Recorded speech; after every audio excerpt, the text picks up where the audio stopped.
नमस्कार welcome to my YouTube channel जन्म पृष्ठार गपटे आज गप यथार्थ चिकित्सा। रामनगर रे शिबू नामक युवकटीए थाए। तार सारा दुनिया रे एकमात्र निज लोक बोली विधवा माटीए थाए। दिने रोगी माँ को नहीं शिबू वैद्य घर को गला। देखिला आगरू बहुत लोक वैद्य अपेक्षा थांती। शिबू माँ को कहला, माँ एबे एते लोकंक चिकित्सा शेष हेबाकू बहुत समय लागिबो। तुमर पाଳି पड़िबा परे मु एइटिकी बजार हे आसुची, तमे एठारे बसी थाओ। एतिकी कही से बाहर को चलीगला। शिबू 25 वर्षर युवक हेले मध्य कौनसी भल सांसारिक बुद्धि तार न थाए। पिलादिनरू बाप मरी जिबारू माँ गेला करी बढ़ाई थाए। सेथिपाई बाळुंगा होई बुलुथाए। पढ़ापढ़ी रे आदौ मन हेला नहीं। पुणी निपट अलसुआ। गुंडा पिलाए गुड़िए सांग होई थिबारू मझिरे मझिरे चोरी मध्य करे। ଯେଉଁ दिन माँ को नहीं वैद्य घर को गला तार पूर्व दिन ग्राम शेष थिबा पोखरी घाट उपरे जणे आगंतुक को छुरा देखाई अनेक टंका छड़ाई नहीं थिला। किंतु एते गुड़ाए टंका एकाठी से जीवन रे केबे देखि नथिला।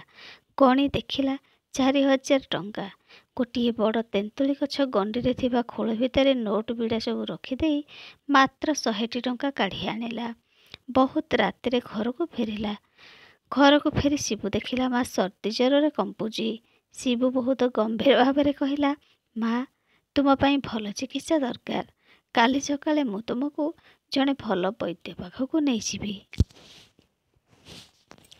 परदिन माँ को वैद्य घरे बसाई शिबू एठी सेठी घूरी पुणी फेरी आसी देखिला माँ हाथ गोड़ छोट छोट कर मूर्छा गला। वैद्य तार नाड़ी परीक्षा करुछंती। एपरी अवस्था देखी शिबू व्यस्त होई पचारिला, वैद्यजी मो मार एमिति कौन हैला? कहू कहू से माँ को धरी बसिला। वैद्य कहले, ओ तुमे एई बुढ़ीर पुओ, ठीक समय आसी जाइछ। तुम मार देहरे वायुर प्रकोप अति मात्रा वृद्धि पाइछि। एबे लुहा तताई चेंखा देले भल हेबो। ठीक सेतिकी बेले वैद्यंक सहकारी युवक गोटे ततला लुहा धरी पहुँचिला। माँ को भल करी धरिला शिबू। किंतु वैद्यंक ततला लुहा माँ देहरे लागिबा परिवर्ते शिबू देहरे लागिला। से जंत्रणार चित्कार कला, ओह मोर केमिति एपरि भूल हैला जे तुम माँ बदल तुम देहरे ततला लुहार दाग देली। तुम माँ देहरे लागिथिले बिचारी बंची जाइथांता। बड़ अवशोषर सहित कहले वैद्य।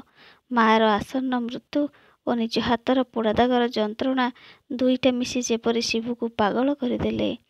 शिबू रागी जाई वैद्यंकर चुटी धरी कहला, तुमे वैद्य नुहे, तुमे हत्याकारी। वैद्य शिबूर हाथरू तांको चुटी छड़ाई नहीं कहले, मु आज पर्यंत जानी जे तुमे एक चोर। हत्याकारी मु नुहे, हत्याकारी तुमे। काली तुमे जो लोकर धन लुटि नहीं बिचारा से तार खेत बिक्री करी टंका नेउथला झील को बाहा देव बोली। सेई सेतिकी मात्र तार संबल।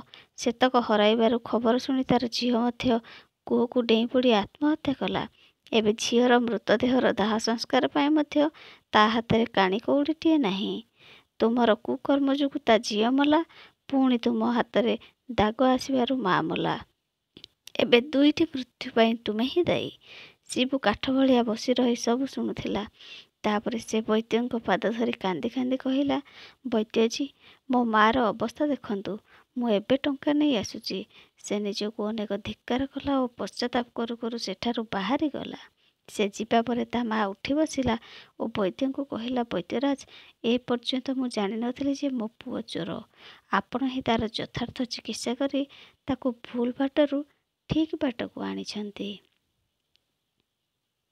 मो मनरे आशंका थिला जे जो योजना आमे कले सेथिरे तार विशेष परिवर्तन हेबो नाही, किंतु आपणक औषध ठीक काटू करिछि। मो मनरे मध्य सेही आशंका थिला। सेथिपाई मु जानी जानी ता हाथ रे चेंखा देली। एबे सेही घा सुखाइबाकू औषध मु देबी और बिना पैसा रे चिकित्सा करिबी। कारण ता मनरे परिवर्तन आनिबाकू मते केते निष्ठुर हेबाकू पड़िला। वैद्य कहले। ए पर्यंत भितर बसीथिबा वैद्यंक बंधु बाहर को आसी कहले, शिबू ता माँ को धरी एठाकू आसीबारु तो मु ताकू चिन्हि पकाइली, किंतु मो झीर आत्महत्या कथा केउठू आनी तमे कहिल? वैद्य कहले, शिबूर मनरे परिवर्तन आनिबाकू मु एपरी मन गढ़ा କଥା କହିଲି। ପ୍ରକୃତରେ ସେ ଗୋଟିଏ ଭଲ ପିଲା। ସାଙ୍ଗସାଥୀଙ୍କ ସହିତ ପଡ଼ି ଏପରି ନଷ୍ଟ ହୋଇଯାଇଛି। ସେହି ସମୟରେ ଶିବୁ ସେଠାରେ ଟଙ୍କା ଥଳି ଧରି ପ୍ରବେଶ କଲା।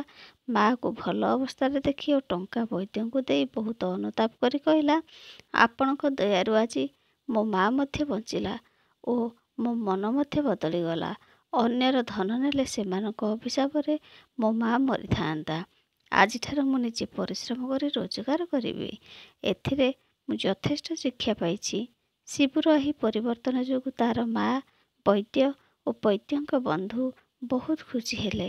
ସମସ୍ତେ ତାର ଉଜ୍ଜ୍ୱଳ ଭବିଷ୍ୟତ କାମନା କରି ତାକୁ ଆଶୀର୍ବାଦ କଲେ।